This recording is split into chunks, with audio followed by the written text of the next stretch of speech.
Have you been trying to lose that weight, but it just doesn't seem to be coming off? Maybe another option might be right for you. We've got a bariatric surgeon in the studio today to talk about your weight loss goals. The Health Source podcast starts now.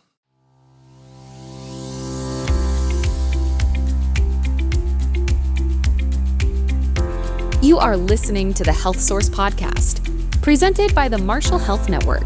Now here's your host, Rick. Hello again, and welcome inside the Health Source studios on the campus of Marshall University for the Health Source podcast presented by the Marshall Health Network. I'm your host, Rick Lord, and today we're going to be talking about a problem that a lot of people deal with, and it's a problem nationwide, not just here in West Virginia, obesity. And there are many different options when it comes to trying to meet those weight loss goals. And as you continue your path on your journey toward wellness, we thank you for joining us and allowing us to be a part of that. And we thank our guest today for coming in today to answer some of the questions that I'm sure that you might have. This is Dr. Semeret Munie with the Marshall Health Network, a bariatric surgeon. We thank you so much for your time today. First of all, I want to start with the way we started every one of these podcasts, just giving you a chance to talk about your background and how you became involved in this field and how you got to Marshall here in West Virginia. Yeah, thank you very much, Rick, for giving me this podium and invitation.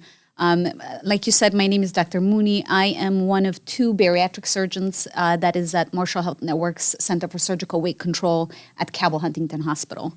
I became a general surgeon, and when I was in my training, I actually came across a patient who had morbid obesity, who had significant health issues, and I saw how much his life was able to change after he was able to undergo bariatric surgery. And that influenced my path to wanting to make an impact in patients and pursuing bariatric surgery, which is weight loss surgery. And it has been one of the most fulfilling careers I've had so far. I joined Marshall here. I was trained in New York and Michigan and Vermont areas, but I joined Marshall Health at West Virginia out of the coincidence that my husband came here to train for cardiology. So that worked out very well. And it's been one of the most incredible journeys I've had so far. I'm currently the medical director for the Center of Weight Control, and Dr. Corsello is the other surgeon that works with me as well. Now, this is a problem that a lot of people deal with, and we've seen the numbers. But there is a subtle difference, or maybe not so subtle, between being overweight and being obese. Obesity is a clinical diagnosis. Yeah. So just if you could, just in layman's terms, describe the difference between just maybe being a little bit overweight, where you're like, I just need to maybe lose 5 to 10 pounds, or being what is medically called obese. Yeah. So West Virginia is actually the number one state for the rate of obesity. And so we usually classify the rate or severity of obesity based on what we call body mass index, or BMI. And when patients cross over a BMI of 27 is when we're able to intervene either medically, or when they get above 35 is when we can intervene surgically. So those are where the risk of the health consequences from the obesity becomes much higher than any side effects or problems that we can have from the treatment itself. And this becomes very important because, every part of our body actually gets affected by obesity. And is there a way for people that might not be aware of how this all works to determine your own BMI at home? Yeah, you can actually just Google search how to calculate a BMI. You put in your height and your weight, just any multitude of websites that are there, and it will calculate it for you. And that will give you an idea of how you can reach out for people for intervention. Now, you say height and weight. Is it that simple? Is there not something to be said for, different people might have different health profiles. So, someone that's 6 feet and 190 pounds might seem like that's fine, but just depending on how that weight is distributed throughout their body or their own metabolism or something like that, it seems like there might be a little bit more nuance to it. Absolutely right. And that's probably one of my favorite points to always emphasize is that BMI is, in theory, not my favorite way of classifying the disease of obesity. If you take a bodybuilder who, maybe weighs 250 pounds, but he's all built with muscle, if you put him on a scale, he actually would be in a rate of morbid obesity, but he does not have any adiposity or fat contents on his body. The idea is what we call muscle to fat ratio in our body. And when the muscle to fat ratio is lower, so you have more contents of fat cells in your body than you do muscle cells, that's when the disease of obesity and the chronic medical illnesses that come with it occur. BMI is sort of a way we have for us to communicate in the medical literature, for us to communicate with insurance companies, for us to get medications approved. but it is not actually the perfect way of describing where the distribution of muscle to fat might be for a single person to describe the disease of obesity.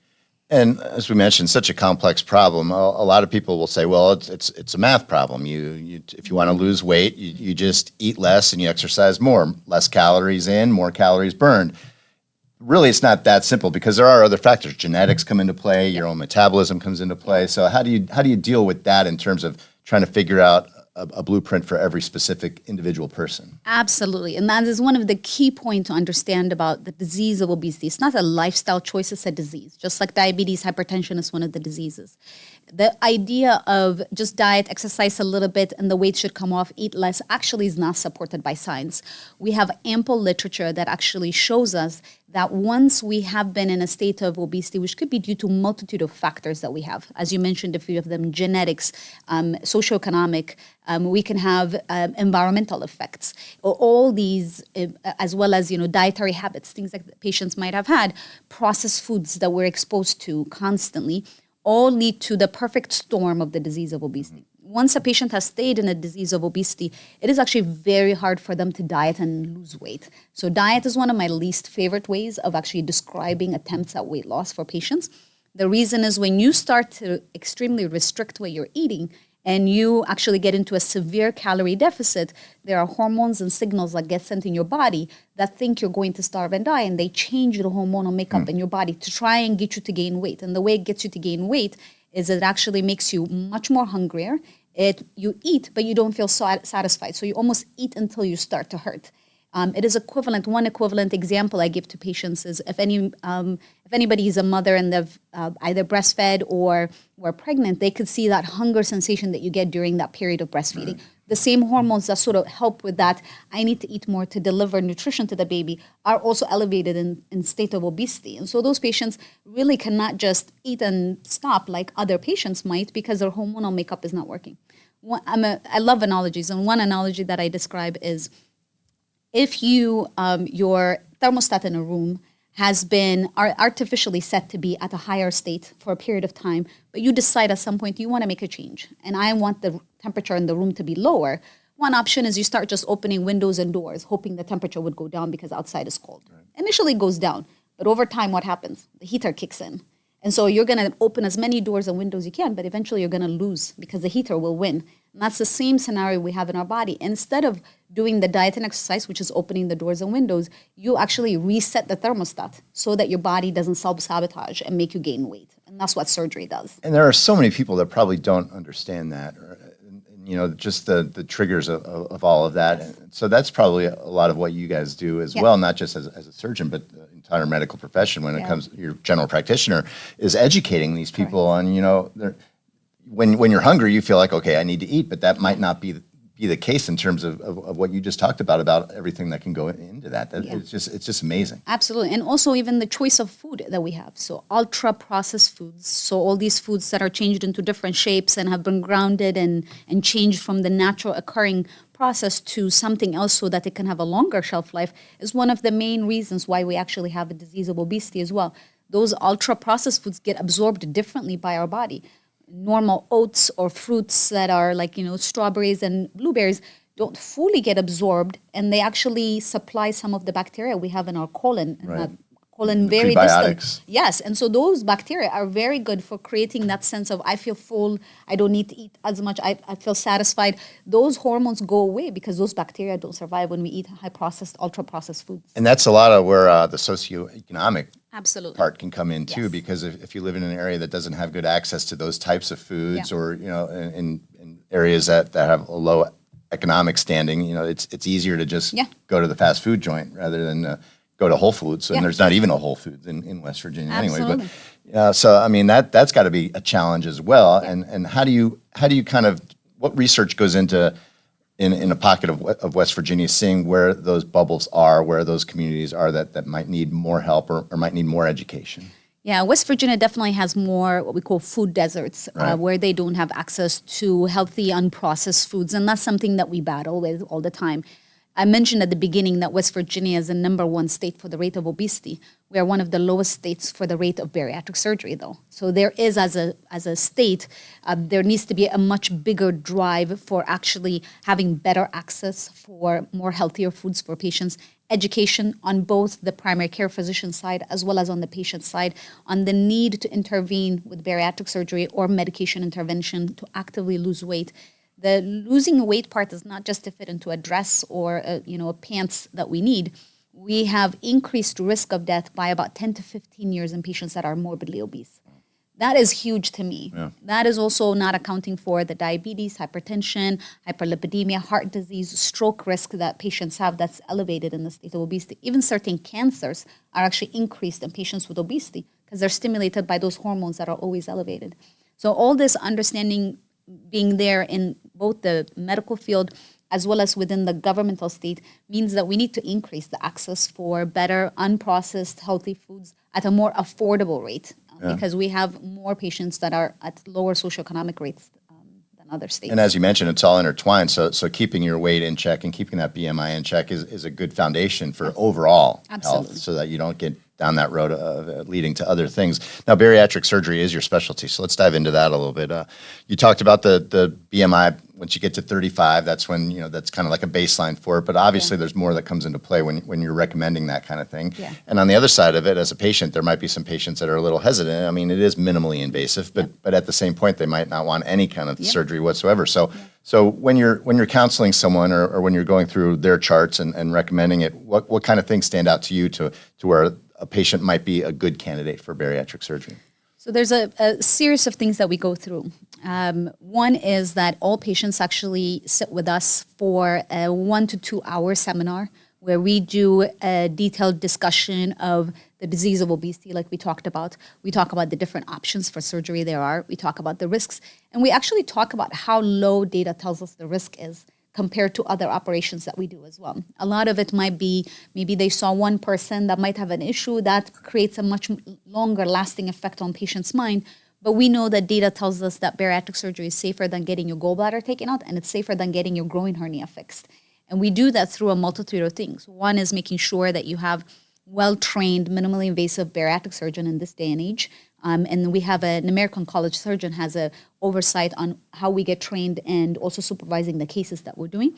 And then having what we call a center of excellence that's supervised by the American College of Surgeons. Patients have very good outcomes when they go to centers. And Center for Surgical Weight Control is one of the accredited centers of excellence. And then after we go over sort of these risks, benefits that we talk about, we actually go over the different operations. And when we see them in clinic, based on what medical problems they have, we'll talk about which surgery fits them. Okay. There's no one perfect operation for everybody. Right. Because depending on what medical problems they have, one operation might be better for them than the other. If they've had different operations in the past, that might limit what we're able to do. And we go over all these things for them and we say, this might be a better option for you or not. And you find that a lot in the medical profession. Oh, yeah. There's no blanket solution for everybody. Correct. It's not a one-size-fits-all. So, I mean, that's part of your job and what you do to make sure that it's for each person. You're absolutely right. So when that happens and you go through that, I would imagine that trust is a big part of this too. Just the stigma that goes into obesity as well. It's tough for a person to come to that realization that, hey, this is not just a problem, it's a big problem, no pun intended. And this is something I have to get in front of. And so when they come to you, that's obviously a big step, just getting there. Absolutely. But then how to build that trust so that when you say, hey, bariatric surgery, that's a big thing. Yeah. That might be an option for you, that they understand what you're talking about and that they respect your, I mean, those personal relationships must go a long way. Oh, absolutely. And before surgery, usually from the time they see us in the office to the time that they get to surgery, it takes somewhere along the way of 3 to 6 months. Okay. So there is a period of preparation, education, and testing that we do to make the surgery safer. That period of time actually helps us build that relationship with them. And so initially when they come for the seminar and they get to see us in person, that's their first opportunity to sort of hear. And they're very good, especially in West Virginia, about looking at you, engaging you on a first impression. So it helps them to see us in person and talk to us. And then afterwards, we meet in the office. And afterwards, all those months of calling back and forth, meeting the office team, meeting us, helps them build that trust to make sure that they're willing to stay with us for life. And once we operate on them, we don't send them out and never see them again. They actually become part of the bariatric family for life. Talk a little bit about that, like what goes into the follow-up, and because something like that, obviously there's going to be, it's not just, okay, you're done, go home. Yep. You have to make sure that you're continuing on with that. So what's the aftercare look like? Yeah.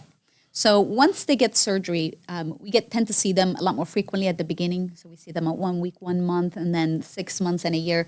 Once they're further out from a year, we see them once a year, preferably for life.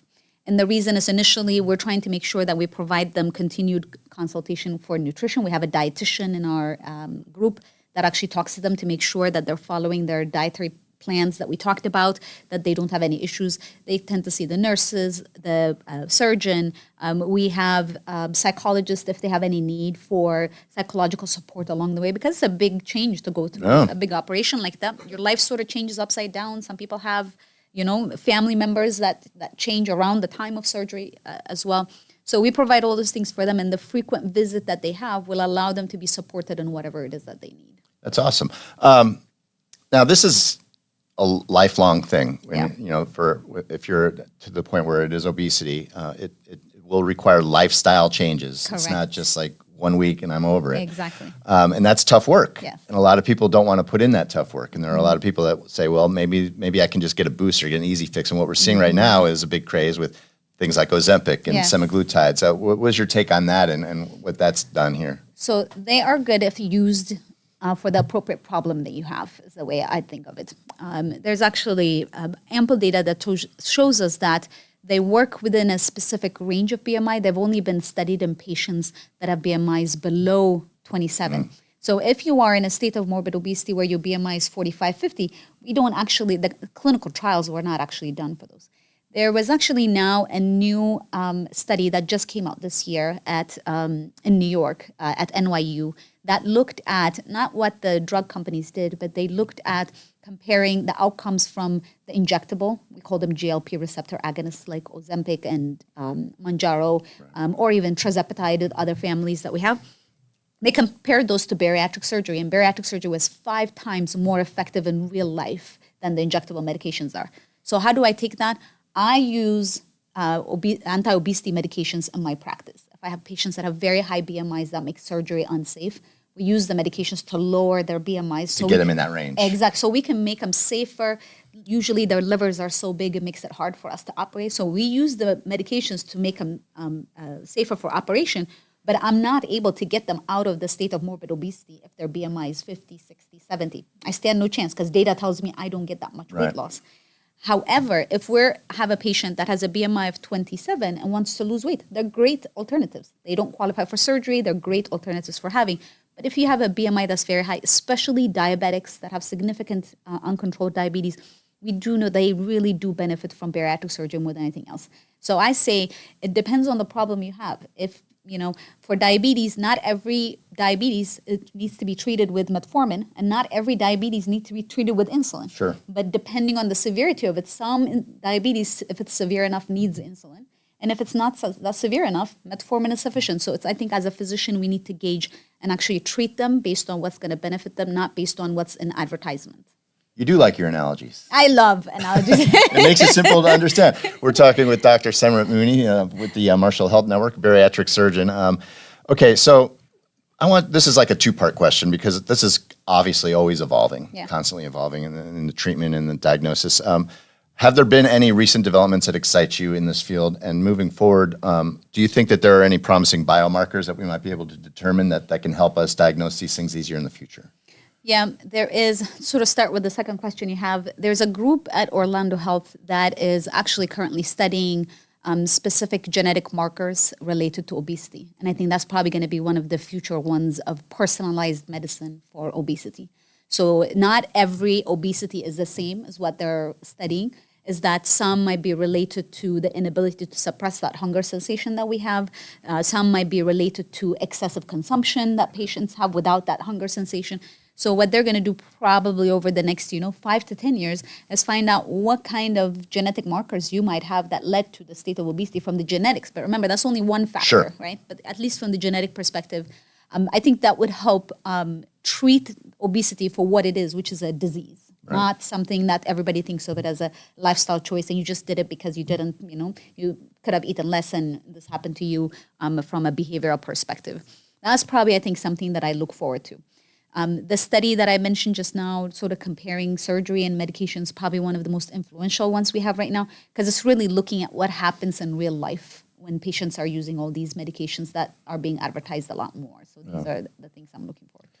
Now, I know that psychology isn't your field of expertise, but it can go into this a little bit. Are there any psychological factors at play here, and how do you overcome that? Yeah, we do see a certain element of sort of addiction to food, similar to what we see addictions to other things. So West Virginia, for example, has one of the higher rates of smoking that we see a lot more. And so a lot of our patients tend to come in with who are smokers more than anything else. And so those are patients that are probably looking for, not every patient is like that, but patients that might be looking for, I have a lower sort of sense of what we call dopamine, which is your excitement Interesting. center. So I don't want to interrupt. I want you Yeah. to finish that thought. But basically, it seems like what we're saying here is that if someone is predisposed to that type of behavior, to have an addictive behavior and addictive mentality, that this can play along in that, just as it could for smoking or gambling or any kind of addiction, that food addiction might be part of that. Yeah, and especially sugar contents. So sugar tends to give us that rush. With the which dopamine. Yes, and because you get that elevated level of glucose in your body, which gives you that sense of happiness, but then you go for the crash when the blood sugars go down. So especially sugar-containing foods. If your patients tends to prefer sweets more than they prefer other things, you tend to see that element of looking for that dopamine more than anything else. So in that case, you're almost having to retrain the brain as well. A lot goes into this. So, Absolutely. how do you, and I'm always amazed by this because we've talked about how each person has their own unique health profile, and you can't just take what you learn from one person and apply it to another. So when you're diagnosing someone, it has to be done in a relatively short period of time. You don't have years to spend with these people, Yes. maybe a couple of days, maybe a couple of weeks, but how do you get to that quickly to determine exactly what might be at play here, whether it's psychological, physical, or mental? There are all kinds of things that can lead to something like this. I mean, that's a tough challenge. One of the requirements for all bariatric surgeons in the U.S. is actually a psychological evaluation and clearance. Oh, wow. Part of it is because we want to make sure they're of sound mind to be able to take on the work that needs to be done for bariatric surgery. Do they understand all the risks, everything we talked about? But part of it is really to try and understand what led to that state of obesity. A lot of times you might find some component of either trauma or an element of trying to substitute food for whatever it is that might be perceived to be lacking in their lives. And if you don't actually also fix the psychological issues that might be going on, especially in some patients, before you take them to surgery, that issue will persist after surgery. So that psychological clearance is so important that we actually have a psychologist that comes specifically to the bariatric office to see patients every other week. So we make sure that that clearance and ability and access is there. And we also use a multitude of different psychologists in town too. Okay, so I'll get you out of here with this one. Do you have any kind of, I know that there's people that'll give you advice from all of it, but you're definitely qualified for this. So do you have any good advice, sound advice, and advice that people can follow? Yeah. Because we'll get into these things where people sometimes, you don't want to set a goal that's too low. You don't want to say, I want to lose 1 pound in a month, because that's silly. But you don't want to make it too high either, because then you're going to get frustrated or you're going to quit. So what is just some sound advice that anybody that might be dealing with this issue can follow right now and kind of determine where their own path leads?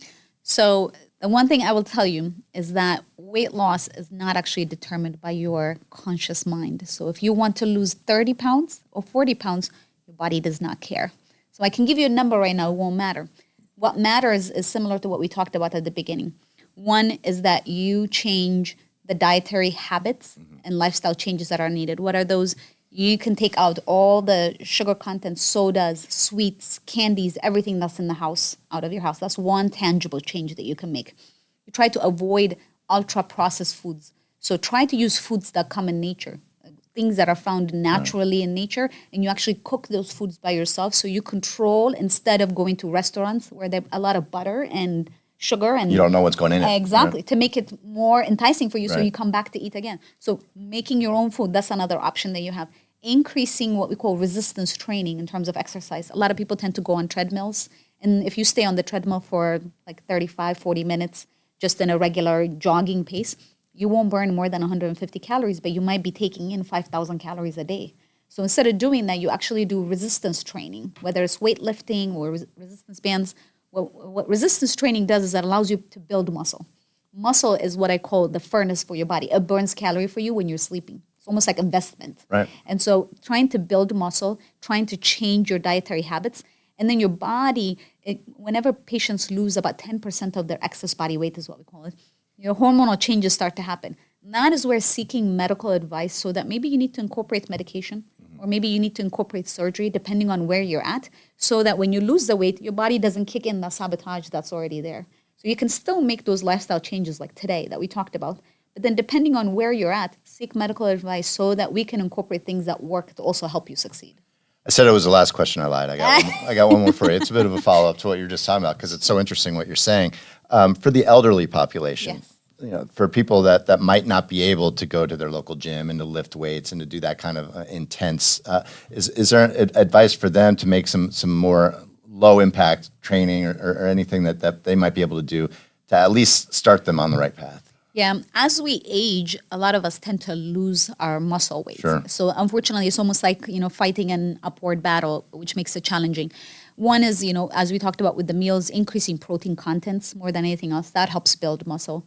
You do not necessarily need to go to a gym for everything, but even household equipments that you can try and sort of lift within your house. Sometimes I tell some of my patients that are low income and they can't afford gyms, take 2 gallons of milk and you can start upper exercise. You can use your own body as resistance as much as possible too. If you have a lot of joint issues that makes it difficult for you to actually lift things, water exercises are a lot better. It's not as impactful on your joints, but also that resistance that you're doing when you're walking against water is actually a great way to exercise and burn calories and build muscle without necessarily injuring anything that might be hurting you. If you don't have access to like a local gym that might have a pool or know someone with a pool, is that something you can do, like even in your bathtub? Can you do like some little aquatic exercises? Yeah, as much as possible, maybe tying a few weights on your ankle. Like it does not need to be like a formal weight, but anything that's a little bit heavier that has even plastic bags with water in them, just tie them around your ankle so that you just need to have a resistance against what you're lifting with your leg. So instead of just lifting your own leg, you want something to be weighted down. So maybe take a heavy cloth with water in it and put it on your legs and use it as a resistance as much as possible, depending on. Always a way to get it done. Exactly. Awesome stuff. Thank you so much for your time today, Dr. Semeret Munie from the Marshall Health Network, a bariatric surgeon, and thank you for joining us today. If you're listening on Spotify, be sure to like and subscribe. We can't do this without your support. We're hoping to do these a couple times a month to bring you the information that you need as you continue on your path to wellness. Until next time, I'm Rick Lord. Take care.